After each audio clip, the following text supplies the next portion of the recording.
Boa noite, obrigado pela pontualidade de vocês. Hoje a gente vai falar sobre um assunto super importante que é as diferenças de campo magnético, dos tipos diferentes de ressonância. É um assunto bem denso, como foi na outra aula também, né? A gente acabou tendo uma aula mais densa, mas é super importante. E hoje eu queria comentar com vocês, assim, claro, a gente hoje está disputando com um evento importante da área de radiologia, tanto médica quanto veterinária, que é a Jornada Paulista de Radiologia. Então, por isso, eu também dificulto um pouco a presença de todos, mas a gente vai seguir o nosso cronograma aqui. E eu queria já de antemão dar uma novidade para vocês, que na próxima, não na próxima, na próxima aula nós vamos falar sobre já entrar num assunto um pouco mais também prático da parte de ressonâncias em pequenos animais. E na outra aula, que é a aula de junho, nós vamos ter uma aula de discussão de casos. E nesta aula a gente vai ter um convidado super importante, que é o Dr. Farfalini. O Dr. Farfalini é a maior referência de ressonância na América Latina, tá? E uma das maiores referências em ressonância no mundo. Então, ele foi o primeiro médico, praticamente, a ensinar ressonância veterinária. E a gente falou com ele, ela aceitou vir dar essa aula com a gente só está acertando os últimos detalhes. Então, eu estou contando aqui em primeira mão para vocês que na aula de junho nós vamos ter uma discussão de casos com o Dr. Farfalini, né? Então, a gente está super feliz e vocês vão aproveitar muito essa aula, não percam por nada, já deixem reservado aí na agenda de vocês, tá? Bom, então, hoje a gente vai ter uma aula também um pouquinho densa, então, assim, para vocês prestarem atenção aí, vai ser super interessante também. Hoje também com a doutora Laís, que esteve com a gente na última aula, ela vai estar aqui com a gente novamente, já está aqui. Então, eu vou aproveitar e já passar a palavra para ela, para a gente não perder tempo, tá bom? Boa aula para vocês, seja bem-vinda, doutora Laís, boa noite. Boa noite, Aline, boa noite a todos. Um prazer estar com vocês, né, nessa noite, mais uma vez, podendo falar desse assunto tão gostoso que é a ressonância magnética. Hoje nós temos uma aula, né, densa aí, de algumas partes técnicas, algumas coisas muito pertinentes que nós vamos colocar, né, sobre inclusive as técnicas, né, e as coisas, né, importantíssimas sobre os tipos de aparelhos, sobre quais são as vantagens e as limitações de cada um, o que vocês podem, né, tirar proveito e principalmente entender, né, o que nós estamos falando hoje de aparelhos atuais no mercado. A principal aí diferença entre os campos, né, alto e baixo, vão depender de muitas situações técnicas e configurações no aparelho. Hoje, aqui no Brasil, a maioria dos aparelhos de ressonância magnética na medicina veterinária são de baixo campo. A realidade nossa, a nível de Brasil, é baixo campo. A presença, né, de aparelhos de ressonância magnética de alto campo são de uso, na maioria das vezes, na medicina, e eles estão sendo introduzidos na medicina veterinária recentemente. Então, os veterinários estão comprando sistemas de ressonância magnética de alto campo que eram usados na medicina e agora estão sendo modificados para permitir imagens em animais. Então, a realidade que nós temos hoje de aparelho de alto campo é essa. Para melhor entendimento, então, das vantagens e limitações de cada tipo de aparelho, nós precisamos ter o quê? Conhecimento. Para poder falar, eu acho isso, né, dos aparelhos, eu preciso ter o conhecimento técnico sobre as vantagens e a limitação de cada campo e de campo aberto ou fechado. Hoje nós vamos discutir principalmente isso, e eu vou mostrar aí muitas imagens para que vocês possam olhar, né, com os próprios olhos de vocês e tirar a conclusão. Eu sempre falo, né, que vocês ouvem por aí todo mundo falando. Ah, mas essa ressonância é o quê? Ah, e a 0,25 Tesla? Ah, mas fulano de tal tem uma ressonância de 1,5 Tesla. Ah, mas ele tem um campo aberto ou ele tem um campo fechado? Ah, mas o que é então esse campo magnético forte que as pessoas ficam falando, que está na mídia, que está na palestra, que está na discussão? Tudo isso tem a ver, né, com a alta resolução.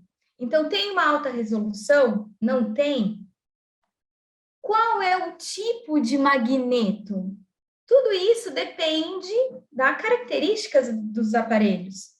Quando eu digo magneto, eu me desculpem aí os fãs do X-Men, eu não estou falando deste magneto, tá bom, pessoal? Na verdade, eu estou falando do Nikola Tesla. Ele que descobriu o campo magnético rotativo lá em 1882, em Budapeste, na Hungria. Então, ele tem aqui uma imagem muito bonita em que nós vemos aqui o Nikola Tesla, né, e a bobina de Tesla, né, que é um transformador capaz de gerar uma alta tensão. Então, é disso que eu estou falando, é do tipo de magneto que vai aí criar esse campo magnético. Quando a gente está falando de ressonância de campo baixo versus a de campo alto, começando por aparelhos. Então, os aparelhos, eles são avaliados pela intensidade do campo magnético, ou seja, do seu magnetismo. Do que eu estou falando? É o magnetismo, né, o campo magnético que cada aparelho é capaz de fazer, de formar. Então, aqui nós trabalhamos com a unidade Tesla, em homenagem a Nikola Tesla, né, o grande descobridor aí do campo magnético. O Tesla é a unidade funcional da potência da máquina de ressonância, que representa o magnetismo do aparelho e a sua capacidade de identificar lesões. Então, aqui na nossa discussão de hoje, a gente está entendendo as diferenças do campo baixo e do campo alto com o objetivo principal de identificar lesões.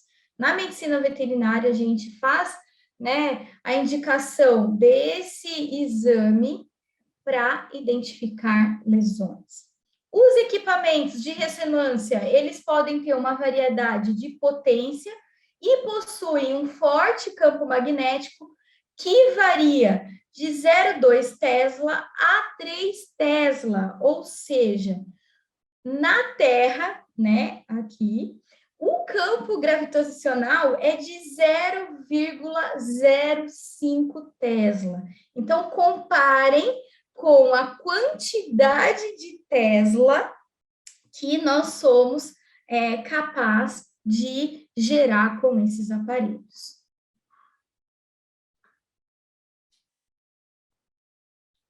Para produzir um campo magnético forte, existem 3 tipos de magnetos. Então, o resistivo, o permanente e o supercondutor. O magneto resistivo, ele consome muita energia.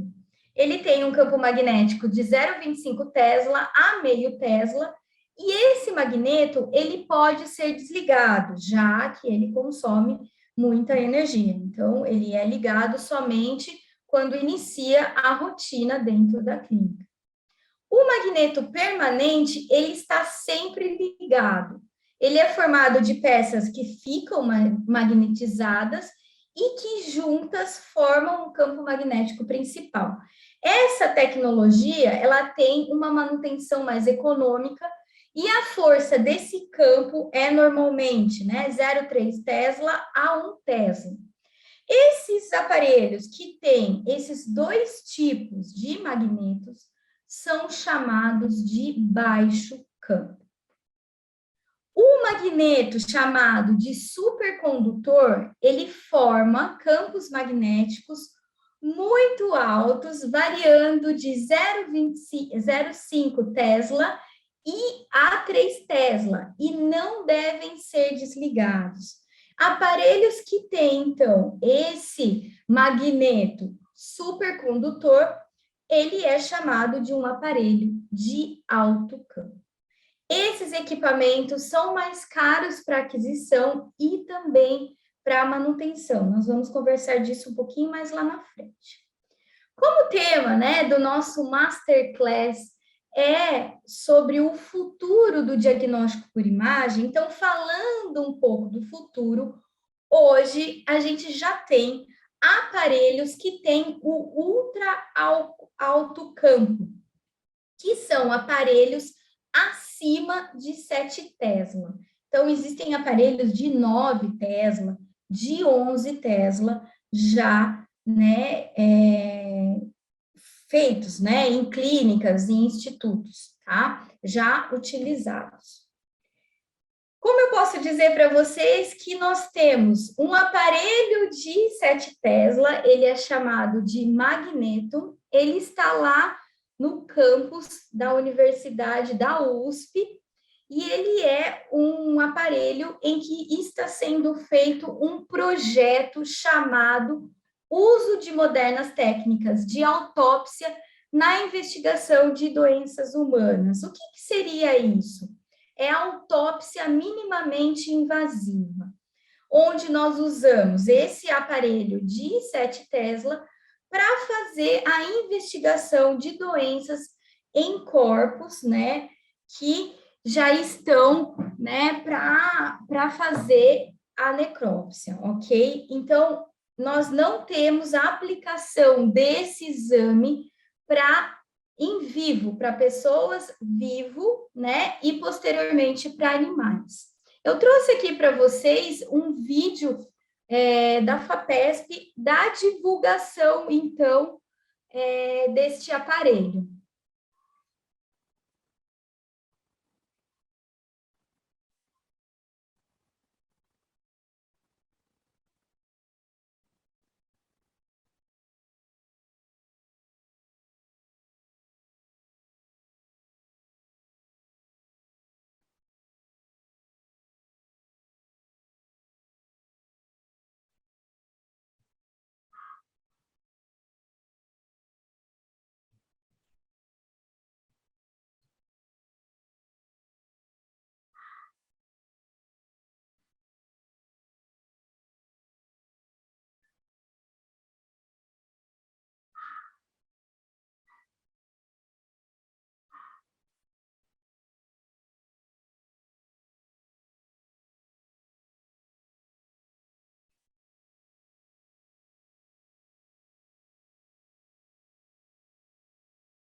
Então, pessoal, isso mostra o quanto nós estamos adiantados. Isso é o que eu chamo, né, de futuro. Por quê? Isso pode ser, com certeza, aplicado para a medicina veterinária, tendo em vista que os animais, eles são considerados cada vez mais membro da família. Então, após o animal, né, falecer, e o tutor, né, que é além do veterinário, querem saber a causa mortis desse animal, esse animal pode ser encaminhado para um aparelho 7 Tesla e fazer, né, a necrópsia minimamente invasiva, descobrindo então a causa e até a possibilidade de colheita de material. Aí você pode estar pensando, Laís, mas é muito longe da minha realidade, é muito longe. Pessoal, nós já temos hoje grupos de estudos, né, com linhas de pesquisa com o 7 Tesla. Então, através de artigos, eu mostro para vocês que pesquisas já estão sendo feitas com esse aparelho de 7 Tesla, principalmente para padronizar o encéfalo dos animais. Então, uma imagem muito rica em anatomia, principalmente que nos dá aí informações preciosas. Então, nós já temos 2 estudos aí na literatura, imagino o mundo, né, que pode se abrir para a medicina veterinária em relação a esses aparelhos de 7 Tesla. Os tipos de aparelhos, né, de ressonância magnética, eles têm essa distinção que se refere ao formato do campo magnético. Então, a gente tem 2 possibilidades. Nós vimos essa teoria um pouquinho lá na aula passada. Falei que nesta aula eu ia aprofundar com vocês. Então, aqui eu tenho 2 imagens. Aqui, o campo aberto, então, o aparelho, né, da Exaot, e aqui temos um campo fechado, um aparelho da Siemens. Nós vamos ver a diferença de cada um. Antes, eu queria falar para vocês que dentro, né, de todos os sistemas de ressonância magnética, nós temos o quê? O ímã. Esse ímã, ele determina a relação do sinal para o ruído e, portanto, a qualidade de imagem. Essa, né, relação de sinal para o ruído, ela aumenta aproximadamente linearmente com intensidade do campo se uma configuração de sequência semelhante for usada. Então, a gente vai abordar esse conceito ao longo da nossa aula hoje também. O campo aberto, ele tem, né, um equipamento composto de lados abertos, né, como vocês podem observar nessa figura. E um grande disco localizado na parte superior que fica acima do paciente, que é responsável por desempenhar a mesma função do túnel magnético lá no campo fechado. Então, o seu design, ele permite que o aparelho seja utilizado em várias posições para animais de pequenos e grande porte, facilitando a captação de imagens e, consequentemente, o diagnóstico, que é o nosso objetivo. Proporciona resultados de imagens com ótima qualidade, e eu vou mostrar para vocês. Campo fechado são aqueles em forma, né, de donut, normalmente com uma abertura de 60 a 70 centímetros. O paciente, então, ele está sobre a mesa e entra dentro desse túnel magnético. Aqui, nós temos uma impossibilidade de exame, dependendo de fatores como o peso, porque esses aparelhos, eles aguentam aproximadamente 120 quilos, e também o tamanho do animal. Proporciona imagens, né, excelente qualidade. Quais são, então, as vantagens e limitações da ressonância de campo baixo e de campo alto? Então, eu já mostrei para vocês quais são os tipos de aparelhos, falei para vocês informações importantes em relação ao campo, ao ímã. Agora a gente vai ver cada uma delas para cada tipo de aparelho. Então, quais são as vantagens de uma ressonância de alto campo? Principalmente a maior relação do sinal ruído que eu falei para vocês. Por quê? Porque a maior relação do sinal do ruído resulta em uma melhor qualidade de imagem. Também nós podemos ter a aquisição de cortes mais finos e também um menor tempo de varredura da região que a gente está estudando. É um sistema mais estável e possui um campo magnético mais homogêneo, fazendo assim, né, que tenha menos produção de artefato de imagem.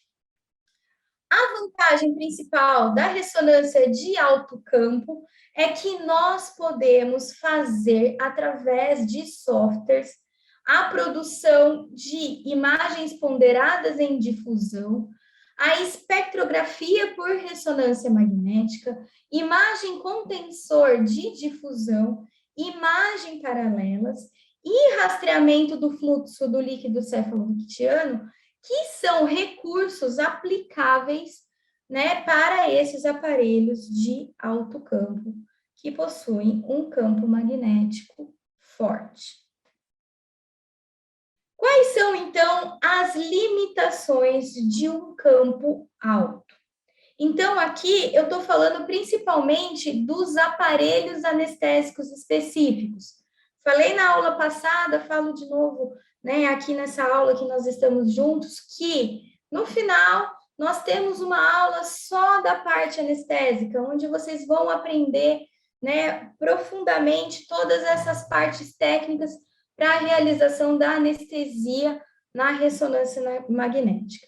Nós precisamos aqui de equipamentos anestésicos e de monitoramento devem ser, né, não ferrosos, já que, né, no aparelho de alto campo nós não podemos ter nenhum componente de metal, nenhum componente ferroso, tá? Então, nós precisamos de aparelhos e equipamentos compatíveis com a ressonância magnética, principalmente se esse aparelho ele vai ficar próximo, né, do aparelho do scan, né, próximo do ímã. Outra, né, limitação do aparelho de alto campo é o design magnético. Como eu mostrei para vocês, ele tem o formato de donut, com uma abertura de 60 a 70 centímetros, que dificulta o uso para grandes animais. Então, nós temos a impossibilidade de exame de animais com peso elevado e também, né, dependendo da região de estudo, no tamanho do animal. Também nós temos que falar sobre a biossegurança, a segurança quando a gente está falando de alto campo, porque existem muitos acidentes com queimaduras causadas pelo aquecimento dos fios e também o contato com a bobina, que é mais frequente nesse tipo de campo, que é o campo alto. Tem que lembrar também que as forças atrativas do campo magnético, que é muito forte, em objetos ferromagnéticos é mais intenso e potencialmente mais perigoso para campo alto.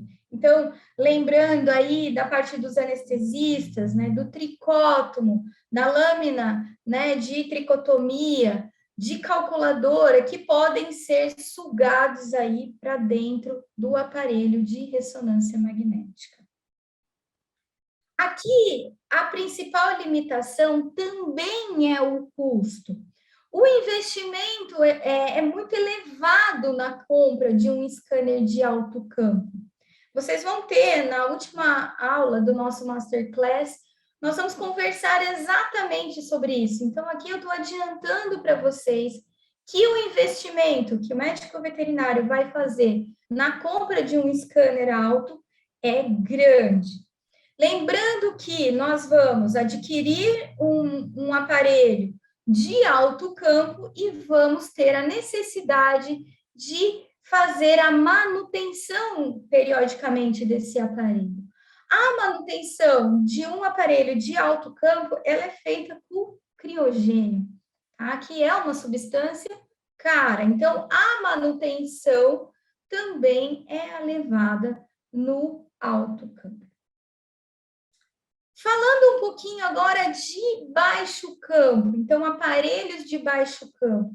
Estou usando aqui o artigo científico para mostrar para vocês essa diferença, né? Então, Conar e Lang mostraram, né, o prós e o contra desses aparelhos de baixo campo. O que nós temos de vantagem do baixo campo? Começando aí pelo design magnético, eu já mostrei para vocês que esses aparelhos possuem uma abertura e um design de mais fácil acesso ao paciente, já que ele tem os 3 lados do aparelho abertos. Facilidade de monitoramento de anestesia e possibilidade de procedimentos guiados por ressonância magnética. Então, o anestesista, ele consegue estar mais próximo do paciente quando ele tem um campo, né, aberto e um aparelho com os lados abertos. Então, ele consegue ali fazer o monitoramento mais facilmente. Aqui, os artefatos de suscetibilidade são menores quando associados com baixo campo, sendo mais vantajoso quando se considera intervenções. Então, se o animal tiver uma intercorrência durante o exame, para que ele estiver sendo, né, monitorado, né, na anestesia, ele pode, né, ser facilmente, né, assistido pelo anestesista sem a formação de artefatos, tá? É menos suscetível. Segurança. Aí é uma vantagem, né, muito grande. Vocês têm que pensar, né, que o campo magnético estático, ele tem efeitos biológicos diretos e insignificantes. Acidentes como queimaduras causadas, né, pelo aquecimento do fio e o contato com a bobina não foram relatados no baixo campo. Isso que eu estou falando para vocês é uma vantagem muito grande, mas eu não posso deixar de dizer para vocês que acidentes com os baixos campos também acontecem. Então, eu estou contando para vocês de uma experiência em que eu estava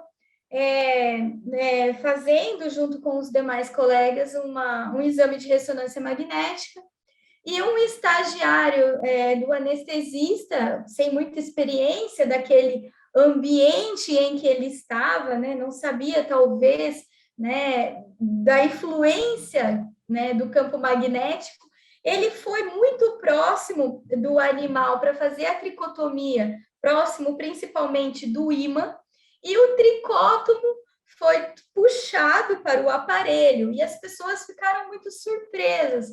Nossa, mas o aparelho de baixo campo, né, ele atraiu o tricótomo de metal? Sim, ele atraiu, porque o ímã está lá. A diferença é que o alto campo tem um campo mais forte.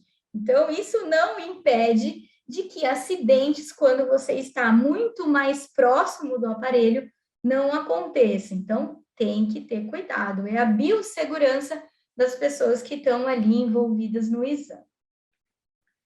Vantagens também em relação aos implantes metálicos e corpos estranhos. Vocês têm que pensar que hoje a maioria dos animais, eles são microchipados. O microchip, ele tem um componente de metal. Então, objetos metálicos dentro do corpo do paciente, durante a ressonância magnética, são submetidos a interações do campo magnético, podem sofrer o aquecimento relacionado a esse campo e corrente elétrica são induzidas proporcionalmente à intensidade do campo magnético e da taxa de comutação dos gradientes. Ou seja, é aquilo que eu acabei de falar para vocês.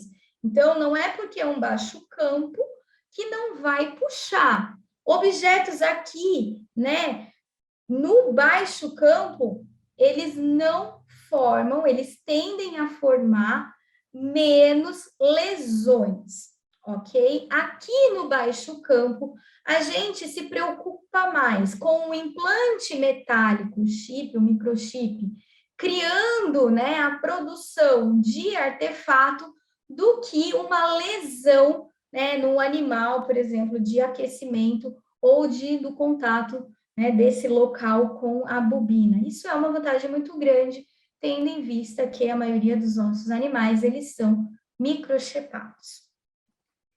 Custo, aqui também tem uma vantagem, né, grande aí que brilha os nossos olhos. A compra de scanners de campo baixo são mais acessíveis. São instalados em salas menores e requer uma gaiola de Faraday menor. Então, essa é uma vantagem que vocês já têm, além de ter contratos de manutenção mais baratos, porque vocês têm o baixo campo. No caso ainda, né, de aparelhos de baixo campo com íons permanentes, né, com ímãs permanentes, usa-se menos eletricidade e não precisa da manutenção de hélio líquido. Então, o que faz, né, a manutenção ser mais custosa, né, é a utilização, né, desses gases na manutenção. Agora, falando um pouco das limitações de uma ressonância de campo baixo. Obviamente que o design magnético compacto para a medicina veterinária também causa algumas limitações, principalmente na varredura da região cervical cranial ou caudal. Então, eu consigo pegar, né, num exame com a bobina, a parte mais cranial, tenho que interromper o exame e colocar a bobina mais próxima da região cervical caudal para executar as outras sequências. Então, eu tenho uma limitação da varredura. Também para a coluna torácica em grandes animais, principalmente naqueles animais gigantes que têm acima de 50 quilos. Então, eles possuem um tamanho maior e eu vou ter que, né, tirar a bobina e colocar na outra região para fazer o segmento todo da região cervical do animal. A ressonância de baixo campo, ela também tem um pequeno FOV. O que é o FOV? O FOV é o campo de visão. Aqui, a gente trabalha com cerca de 15 centímetros. Então, é aquilo que eu estava falando para vocês. Vocês vão ter a necessidade de fazer o reposicionamento do paciente para examinar a coluna, e isso implica, né, num exame mais demorado. Então, aquilo que eu falei, coloca a bobina para a região, né, da coluna mais cervical, realiza sequências de pulso, retira a bobina, coloca mais próximo da região cervical caudal e realiza as sequências de pulso para ter, né, a coluna cervical completa. Aqui eu estou mostrando para vocês, né, uma situação vivida por mim. Isso da limitação, né, do tamanho do animal e da implicação do designer, ela acontece principalmente para os equinos. Então, aqui eu estou mostrando para vocês um exame de ressonância magnética num equino. Na verdade, aqui nós temos, né, num potro, e aqui é um equino, né, de um tamanho não muito grande. Por quê? O que acontece? Quando a gente quer realizar, né, o exame da coluna vertebral nesses animais, o ombro, a parte da escápula, ela impede que a gente consiga colocar o animal mais para dentro, desculpa, e próximo do ímã. Vocês têm que lembrar que eu falei para vocês que o ímã, ele está aqui, né, dentro desse sanduíche. Então, quanto mais próximo, melhor. Então, o ombro, ele atrapalha na entrada do animal, né, dentro do aparelho. Então, a gente tem essa dificuldade. Outra coisa que nos, né, impede, nos limita de fazer os exames, por exemplo, da região cervical caudal em equinos, é a distância que eu tenho entre, né, o ímã e a mesa. Então, esse espaço é um espaço reduzido, então, dependendo do tamanho do animal, dependendo da espécie de animal que eu vou, né, ter, esse tipo de aparelho nos impede aí de executar, tá? Então, é uma limitação. Outra limitação que nós temos é a redução da relação do sinal do ruído. Então, nós temos tempos de varreduras mais longos e resolução diminuída, mais ainda, com imagens diagnósticas, obviamente. Então, a gente tem, né, exceções que incluem aí para esclerose múltipla e a alta resolução para a imagem musculoesquelética, tá? Só nessas duas situações, mas este artigo que eu estou aqui discutindo com vocês, ele diz que comparações diretas entre imagens de membros de cadáveres de equinos obtidos, né, usando diferentes intensidades de campo, ou seja, campo alto e campo baixo, e se encontraram com resultados semelhantes. Então, aqui depende muito, muito da situação que vocês têm em relação ao aparelho, tá? Baixa detecção de pequenos focos hemorrágicos. Então, o aparelho de baixo campo, em termos, né, de visualização dos hematomas intracranianos, ele tem maior susceptibilidade de tornar imagens com diferença nos detalhes, tá? Principalmente quando a gente está usando imagens ponderadas em T2. Aqui eu estou mostrando em A para vocês, né, uma imagem de ressonância magnética de um crânio equino, que tem um hematoma. Então, aqui na seta, eu mostro para vocês essa região, né, com hiperintensidade, hiperintensa, onde eu vejo uma massa.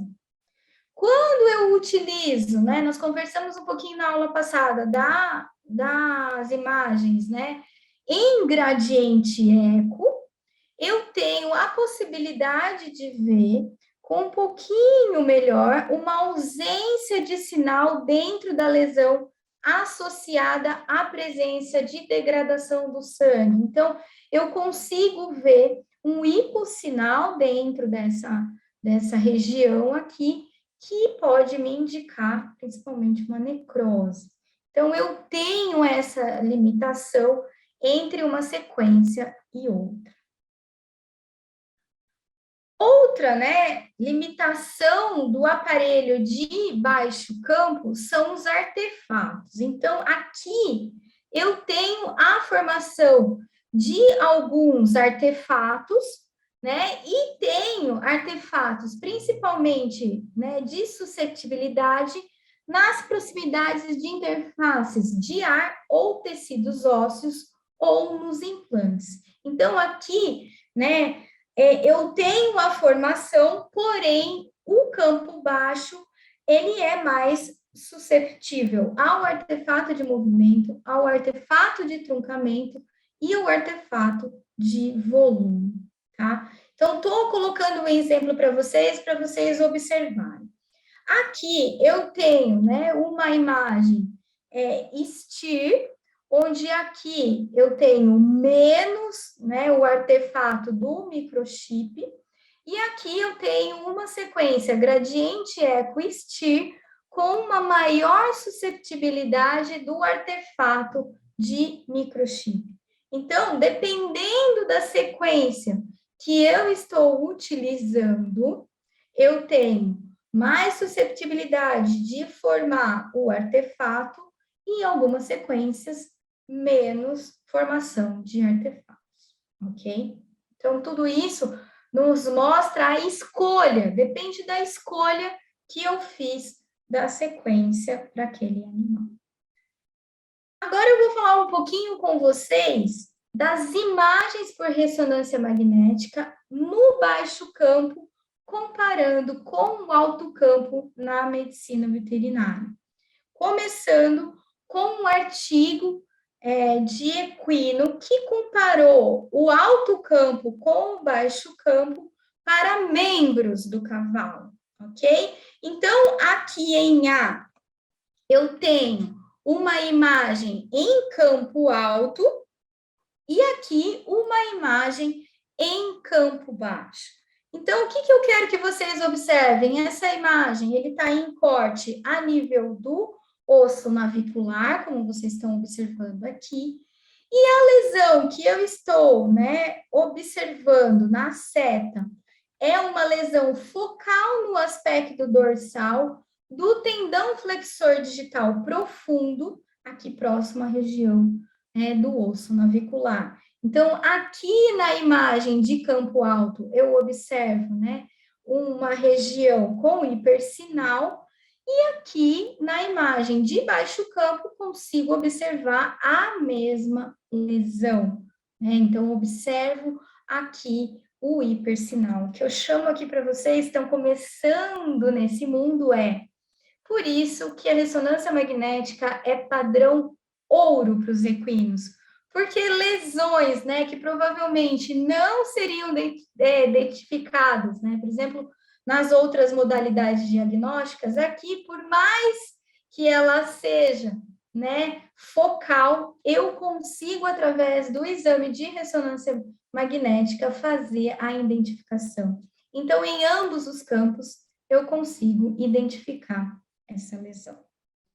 Aqui estou mostrando para vocês um outro corte, de falange média agora, mostrando em A um alto campo e em B um baixo campo, mostrando essa região aqui de aumento em tecidos moles adjacentes com um hipersinal, nesse local sendo observado, e também com uma lesão em falange média de hipossinal, ok? Então, consigo identificar essas duas lesões, tanto no baixo campo quanto no alto campo.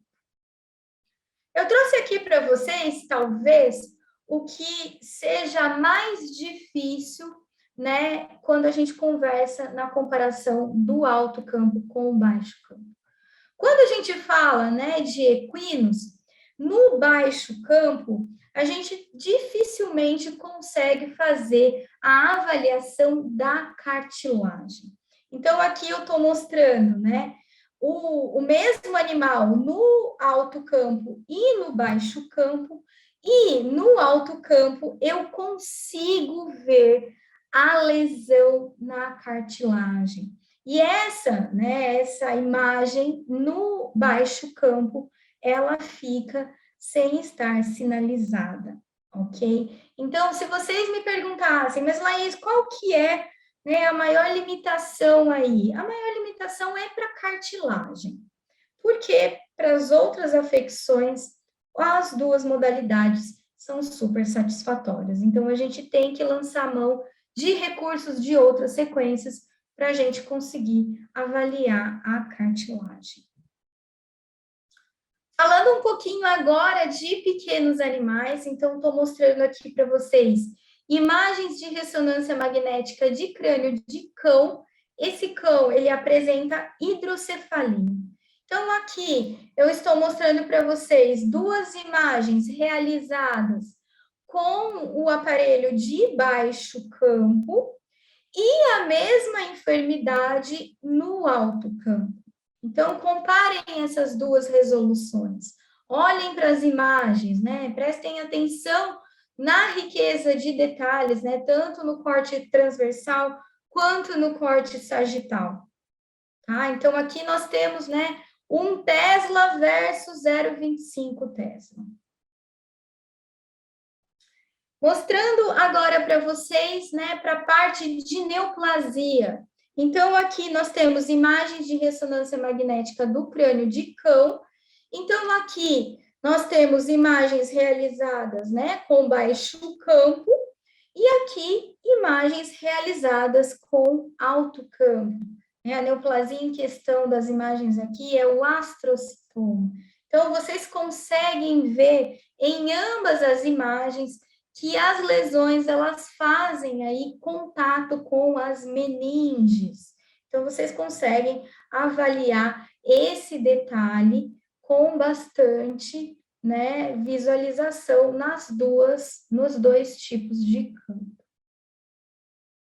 Falando um pouquinho de coluna, né, a ressonância padrão ouro aí para crânio, para coluna, para membros de equinos. Então, aqui eu estou mostrando para vocês uma imagem de ressonância magnética de coluna de cão para neoplasia. Então, a gente tem muitas indicações de ressonância magnética para neoplasia, né? Para aqueles animais em que a gente quer buscar, né, a causa, né, dos sintomas. Então, aqui eu mostro para vocês imagens, né, de baixo campo, mostrando aqui um hipersinal em T2, e aqui na imagem ponderada em T1 com contraste, vocês conseguem observar, né, um hipersinal, uma estrutura circunscrita, que é um meningioma, ok?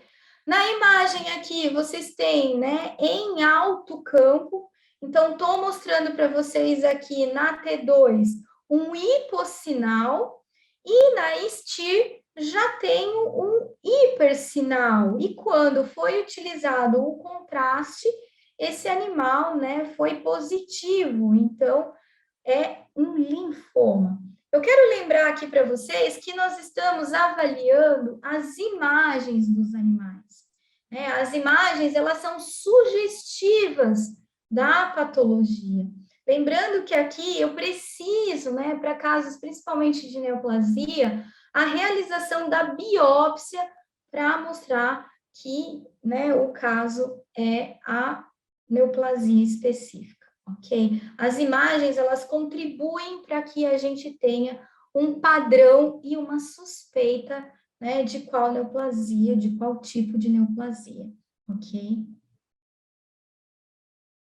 Mostrando para vocês aqui mais um exemplo, né? Também muita indicação de ressonância magnética para a região da coluna, para a doença do disco intervertebral. Então, aqui estou mostrando para vocês, né, uma extrusão discal. Então, vocês conseguem ver com uma riqueza de detalhe, né, muito grande. Aqui dá para ver o material comprimindo a medula no baixo campo. E aqui mostra para vocês imagens em alto campo, também de uma extrusão de disco e uma doença de disco, ok? Então, lembrando que os discos, eles são hidratados, eles possuem água, que geralmente ficariam nas imagens ponderadas em T2 com hipersinal. Então, aqui nós já temos a degeneração discal presente, tá? Então, ressonância aí, em ambos os campos, eu consigo fazer essa identificação. Queria encerrar com vocês falando, né, depois de tudo isso, para se pensar. Então, gostaria que vocês aí desenvolvessem o pensamento de vocês, baseado no conhecimento que eu trouxe nessa aula, para dizer para vocês e complementar aí que a força do campo não é tudo. Eu dependo de outros fatores para ter uma imagem de qualidade. Principalmente, eu tenho que ter a homogeneidade de campos magnéticos, intensidade do gradiente e da taxa de variação perfeitas, o design da bobina, né, escolhida para realizar aquele exame, tem que estar correto. Então, a bobina, ela mostra para vocês, né, a qualidade da imagem. Às vezes, eu faço com uma bobina para determinada região e não tenho imagens tão satisfatórias, então eu posso trocar a bobina e colocar outra bobina para aquela região. Isso é uma facilidade, nós temos aí diversos tipos de modelos de bobina dentro da ressonância magnética. O scanner, O software, a habilidade do operador conta muito. Então, o operador, na hora de colocar aquela bobina para determinado animal, ele já fala, olha, melhor colocar uma bobina flexível, porque esse animal possui um tamanho maior, ou consigo fazer esse estudo com essa bobina, vai ser imagens satisfatórias porque o tamanho está correto. Então, tudo isso, a habilidade do operador em escolher as sequências, como eu disse para vocês, menos susceptíveis de artefato quando o animal tem microchip. Então, isso também influencia na qualidade da imagem. Então, eu deixo todos esses conceitos na aula de hoje para vocês pensarem que, como eu mostrei aí, muitas, né, neoplasia, situações aí com grandes animais relacionadas a tendões e ligamentos, também toda a parte, né, de doenças inflamatórias em que eu consigo identificar tanto no baixo campo quanto no alto campo. Então, eu quero que vocês, através do conhecimento que eu pude passar para vocês nessas aulas, né, na aula passada e nessa, vocês começassem a parar para pensar, será que eu preciso mesmo de um alto campo? Né? Como eu disse no começo da nossa aula, estão sendo usados aparelhos antigos de alto campo que às vezes não dão uma qualidade de imagem de um aparelho de baixo campo novo, ok? Então, deixo também esse conceito aí para vocês. Queria agradecer a presença, né? Você que se dedicou um tempo aí para estar aqui comigo nessa aula, e também para você, né, que quer saber tudo sobre o assunto de ressonância magnética e estar por dentro do futuro do diagnóstico. Então, eu agradeço.